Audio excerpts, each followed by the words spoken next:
የብልጽግና ሰራዊት ከባድ ሽንፈትን አስተናገደ። የፋኖ ክፍለ ጦሮች አንጸባራቂ ድል ተቀዳጁ። በጎጃም ቀጠና አዳዲስ የውጊያ ግንባሮች ተከፍተዋል።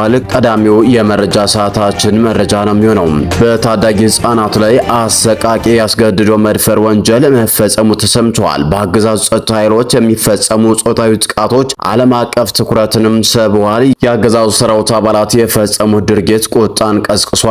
መረጃውንም ወደ እናንተም የምናደርስ ነው የሚሆነው። በአሰኮ ወረዳ የተጠናከረው የንጹሃን ጭፍጨፋ ሲቀጥል በቅሊንጦ ማረሚያ ቤት በታሳሪዎች ላይ ከባድ ድብደባ መፈጸሙ ተሰምቷል። ሌላኛው መረጃችን ነው የሚሆነው። እስከ ፍጻሜው ድረስ አብራችሁን ቆዩ። እነኚህና መሰል መረጃዎችን በዝርዝር ታደምጣላችሁ። በቅድሚያ ግን ለቻናሉ አዲስ ከሆናችሁ ቻናሉን ላይክ፣ ሼር እንዲሁም ሰብስክራይብ በማድረግ ቤተሰብ ይሁኑ። ቀጥታ ወዳገኘናቸው መረጃዎች አለፍን። አብራችሁን ቆዩ። ዛሬ ከንጋት ጀምሮ በደንበጫና በማቻከል ቀጠና አፋብን ቴዎድሮስ 109ኛ ኮር 99ኛ ክፍለ ጦር ኢንጂነር ክበር ተመስገን ሻለቃና በላይ ዘለቀ ሻለቃ ከብልጽግናው ጥምር ኃይል ጋር እየተዋጉ ሲሆን ውጊያውን በመድፍና የተለያዩ ከባድ መሳሪያዎች የታገዘ ነው ተብሏል። ከጠዋቱ የጀመረው ትንቅንቅ በተለያዩ ግንባሮች እየተካሄደ ሲሆን በአሁኑ ሰዓት በደንበጫ ወረዳ ባንጀኔ እንዲሁም በዳባ ቀጠና እየተዋጉ ሲሆን በማቻከል ወረዳ ደብረ ቀለሙ ቀጠና ከባድ ትንቅንቅ እየተደረገም ይገኛል። በተጋለው ደንበጫ ከተማ ከመሸገው የአገዛዙ ኃይል ዙሪያ ወረዳ ቀጠናዎች በዘፈቀደ የመድፍ ድብደባ እያካሄደ ስለመሆኑ ወታደር ምንጮቻችንም አረጋግጠዋል። በጎፍና በለስ ወንዝ ግንባሮች የብልጽግና ሰራዊት ከባድ ሽንፈትን አስተናገደ። የፋኖ ክፍለ ጦሮችም አንጸባራቂ ድል ተቀዳጁም። በአማራ ክልል የተለያዩ አካባቢዎች የተፋፋሙን የትጥቅ ትግል የሚመሩት የፋኖ ብርጌዶችና ሻለቃዎች በየግንባሩ በወሰዱት የተቀናጀ መብረቃዊ ጥቃት በአገዛዙ ሰራዊት ላይ ከፍተኛ ሰብአዊ ኩሳዊና ስነ ልቦናዊ ኪሳራ ማረሳቸውን አስታወቁም። በተለይም በጎፍ ጭማ ታዳጊ ከተማና በለስ ወንዝ ድልድይ አካባቢ በተደረጉ ከባድ ውጊያዎች የጠላት ኃይል መደምሰሱንና በርካታ የጦር መሳሪያዎች መማረካቸውን ከወታደራዊ ምንጮችም ያገኘናቸው መረጃዎች ያመለክታሉ። በጎጃም ቀስተ ደመናን ሻለቃ ወደ ቀጠናው በተንቀሳቀሰው የብልጽግናው ሰራዊት ላይ ጠንካራ እርምጃ መውሰዱን አስታውቋል። ሻለቃው ሐምሌ 7 ከሌሊቱ 11 ሰዓት ተኩል ላይ በጎፍ ጭማ ታዳጊ ከተማ ባደረገው ድንገተኛ መብረቃዊ ጥቃት የጠላትን ኃይል ሙሉ በሙሉ በመበተን የውጊያ የበላይነቱንም ወስዷል ነው የተባለው። በጥቃቱ በርካታ ቁጥር ያለው የጠላት ሰራዊት ሲደመሰስ፣ ቀሪው ክፉኛ ቆስለኛም ሆኗል።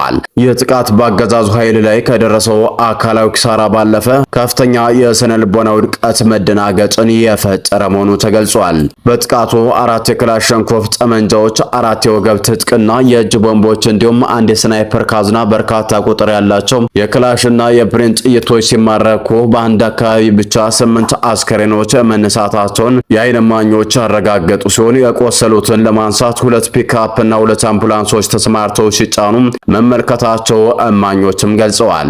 6 ቁስለኞች መንቀሳቀስ ተስኗቸው አጋዥ እየፈለጉ መመልከታቸውንም ጨምረዋል። በሌላ በኩል የአማራ ፋኖ ብሔራዊ ንቅናቄ ቴዎድሮስ 105ኛ ኮር 66ኛ ክፍለ ጦር 4ኛ ሻለቃ የብልጽግና ሰራዊት ላይ ሌላ ታሪካዊና አንጸባራቂ ድል ተቀዳጅቷል። የ66ኛ ክፍለ ጦር 4ኛ ሻለቃ በትናንትናው ዕለት ጠዋት ወደ ፈንድቃ ከተማ የጠላትን ካምፕ በማቅናት ስኬታማ ትንኮሳ የጀመረ ሲሆን ጠላትን በስልታዊ ማፈግፈግ በመሳብ ወደ በለስ ወንዝ ድልድይ እንዲወጣም አድርጎታል ነው የተባለው። ጠላት ወጥመዱ ከገባ በኋላ የፋኖ ኃይሎች በከፈቱበት ከባድ ተኩስ በርካታ የአገዛዙ ጦር ሳይወጣም ወድቋል። ይህ ውጊያ የተካሄደው 66ኛ ክፍለ ጦር በሺዎች የሚቆጠሩ አዳዲስና ግዙፍ ወታደራዊ ኃይሎችን ባስመረቀበት ማግስት በመሆኑ የተገኘው አንጸባራቂ ድል ለአዲሱ ተመራቂ ጦር ታላቅ የሞራል ስንቅና መነሳሳትን የፈጠረም ሆኗል ሲሉ የፋኖ ወታደራዊ ምንጮቻችንም ገልጸዋል። ውጊያው ከጠዋቱ 2 ሰዓት ጀምሮ እስከ ምሽቱ 1 ሰዓት ድረስ ቀኑን ሙሉ ቀጥሎ የነበረ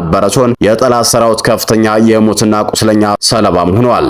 የገዢው ሰራዊት በለስ ወንዝን ለመሻገር በዙ 23 እና በሞርተር የታገዘ ተኩስ ቢከፍትም በፋኖች ጠንካራ መከላከል ምክንያት ወንዙን መሻገር ሳይችልም ቀርቷል። ተናግረዋል። ጠላት ተስፋ በመቁረጥ የተኮሰውን ከባድ መሳሪያ በንጹሃን ዜጎች ላይ ፍርሃትን፣ ሽብርን ሲፈጥርም ውሏል። አገዛዙ ውጊያውን ካበቃ በኋላ በጨለማ በርካታ ቁጥር ያላቸውን አስከሬኖችና ቁስለኞችን በፓትሮል በኦራልና በአምቡላንስ መኪኖች ሲያጓጉዝ ማምሸቱን የውስጥ መረጃዎቻችንም አረጋግጠዋል። በአማራ ክልል እየተካሄደ ባለው የህልውና ትግል የፋኖ ኃይሎች ወታደራዊ ስልትና የህዝብን ደጀነት አስተባብረው በመያዝ የብልጽግናን ስራዎች እያዳከሙትም ይገኛሉ። በጎፍ ጭማ የተወሰደው ፈጣን መብረቃዊ ጥቃትና በበለስ ወንዝ የተተገበረው ስልታዊ ወታደራዊ ስልት የፋኖን ክንድ እያሳደገ የመጣ የውጊያ ብቃትና የህዝብ ሰንሰለት ጥንካሬ በግል ያሳየ ክስተት ሆኖም ተመዝግቧል። በአሰኮ ወረዳ የተጠናከረው የንጹሃን ጭፍጨፋ ሲቀጥል በቅሊንጦ ማረሚያ ቤት በታሳሪዎች ላይ ከባድ ድብደባ መፈጸሙም ተሰምቷል። በኦሮሚያ ክልል በምስራቅ አርሲ ዞን አስኮ ወረዳ በንጹሃን ዜጎች ላይ ያነጣጠረ ስነልቦናዊ፣ አካላዊ ጥቃት፣ ግድያ እንዲሁም እገታ ተጠናክሮ መቀጠሉም ተገልጿል። ከዚህ ጋር ተይዞ በአዲስ አበባ ቅሊንጦ ማረሚያ ቤት የሚገኙ የፖለቲካና የህሊና እስረኞች ላይ የሚፈጸመው የሰብአዊ መብት ረገጣ እንዲሁም የሕክምና መከላከል አሳሳቢ ደረጃ ላይ መድረሱም ታውቋል። ከአካባቢው የሚወጡ መረጃዎች እንደሚያመለክቱት በአሰኮ ወረዳ ሀሮ ቀበሌ ልዩ ስሙ ላፍቶ በተባለ ስፍራ ሐምሌ 6 ቀን 2018 ዓ.ም ምሽት 2 ሰዓት ላይ በታጠቁ ኃይሎች በተፈጸመ ጥቃት 2 ንጹሃን ኦርቶዶክሳውያን በአሰቃቂ ሁኔታ መገደላቸው ተሰምቷል። የተገደሉት ዜጎች እድሜያቸው 36 የነበረው ወጣት ሻምበል አያሌውና የ3 ልጆች እናት የሆኑት ወይዘሮ ታምራት ሽፈራው መሆናቸውም ተረጋግጧል። ጥቃቱ በተፈጸመበት ወቅት የወረዳው ዋናው ከተማ የክልሉና የፌዴራል ኃይሎች ሰፍረውበት የሚገኝ ቦታ ቢሆንም ከባድ መሳሪያዎች ጭምር በመጠቀም የተከፈተውን የጥቃት ሩምታ እየሰሙ የንጹሃንን ሕይወት ለመታደግ ምንም አይነት እንቅስቃሴ አለማድረጋቸውን የዓይን እማኞች ገልጸዋል። በዚህም ምክንያት በሌሎች ቀበሌዎች የሚኖሩ በርካታ ነዋሪዎች ቤታቸውን ጥለው በዝናብና በብርድ ጫካ ውስጥ ለማደርም ተገደዋል ነው የተባለው። በሌላ በኩል በአማራነታቸውና በማንነታቸው ተለይተው ከአዲስ አበባ የእስር ቦታቸው ታፍነው በቅሊንጦ ማረሚያ ቤት ከ9 ወራት በላይ የታሰሩ የህሊና እስረኞች ወጣት ቢንያም ሸጋው በደረሰበት ከባድ የድብደባና የማሰቃየት ተግባር ምክንያት ሕይወቱ በአሁኑ ወቅት በአስቸጋሪ የሞት አደጋ ላይ እንደሚገኝም ተረጋግጧል። ቢንያም ሸጋው በአዲስ አበባ ፖሊስ ማዕከል ወንጀል ምርመራ ቢሮ በነበረበት ወቅት በደረሰበት የሰብአዊ መብት ጥሰት የመንጋጋ ጥርሱ መውለቁን ተገልጿል። የአንድ እጁ ክንድና የጎን አጥንቱ መሰልም መሰበሩም ተሰምቷል። በእምብርቱ አካባቢ በደረሰበት የጫማ እርገጭ እምብርቱ በመፈንዳቱ ላለፉት 9 ወራት ተከታታይ የደም መፍሰስ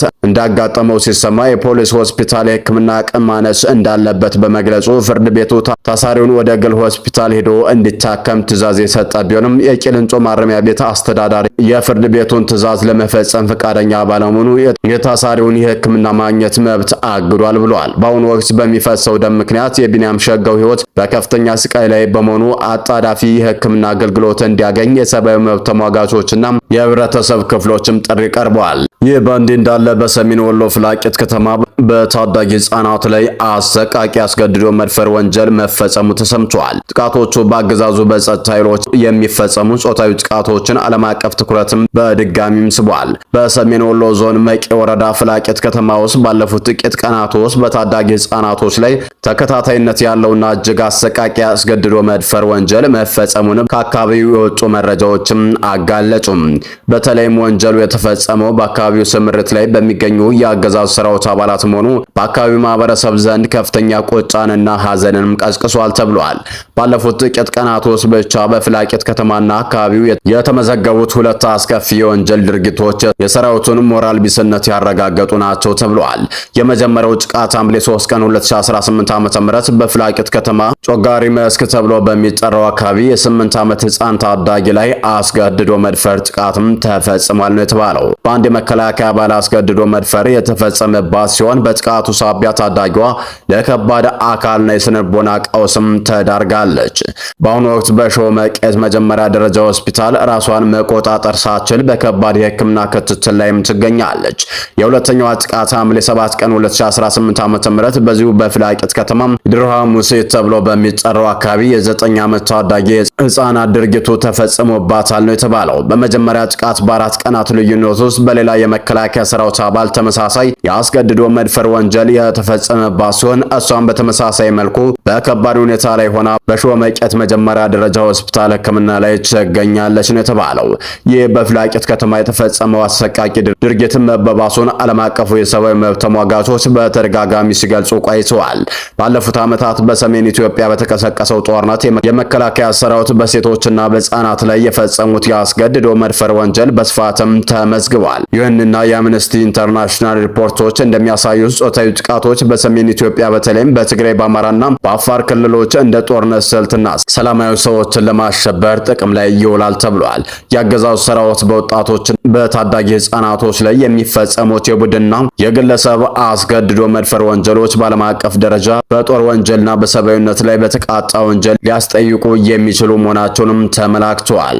በዚህ ሪፖርቶችም በተለይም በትግራይና በአማራ ክልሎች ውስጥ የህግ የበላይነት መጥፋትን ተገን በማድረግ በንጹሃን ዜጎች ላይ የሚፈጸሙ ጥቃቶችን በዝርዝር ያጋለጡ ሲሆን አሁንም ድረስ በግጭት ቀጠናዎች ውስጥ ተጠያቂነትን የሚያሰፍን ገለልተኛ አካል ባለመኖሩ መሰል ወንጀሎች መቀጠላቸውን ያሳያሉ። የአካባቢው ነዋሪዎችና የሰብአዊ መብት ተሟጋቾች ወንጀሉን በጽኑም እያወገዙ ሲሆን አስቸኳይ እርምጃ እንዲወስዱም እየተጠየቁም ይገኛሉ ተብሏል። በሆስፒታል ለሚገኙ ታዳጊ ህጻናት አስፈላጊውን ሕክምና የስነልቦና የቁሳቁስ ድጋፍ ያለምንም መቆራረጥ እንዲቀርብላቸው ለማድረግ በንጹሃኖችና በህጻናት ላይ ይህንን አጸያፊ ድርጊት በሚፈጽሙ የመከላከያ አባላት ላይ ገለልተኛና ግልጽ የሆነ የወንጀል ምርመራ ተካሂዶ በአስቸኳይ እርምጃ እንዲወስድም ተጠይቋል። ሰላም ጤና ይስጥልን። የተወደዳችሁና የተከበራችሁ የሚዲያችን ቤተሰቦች ለሰዓቱ የነበሩን መረጃዎች እነዚህን ይመስሉ ነበር። በሌላ መረጃዎች እስከምንገናኝ በያላችሁበት ሰላም ቆዩልን።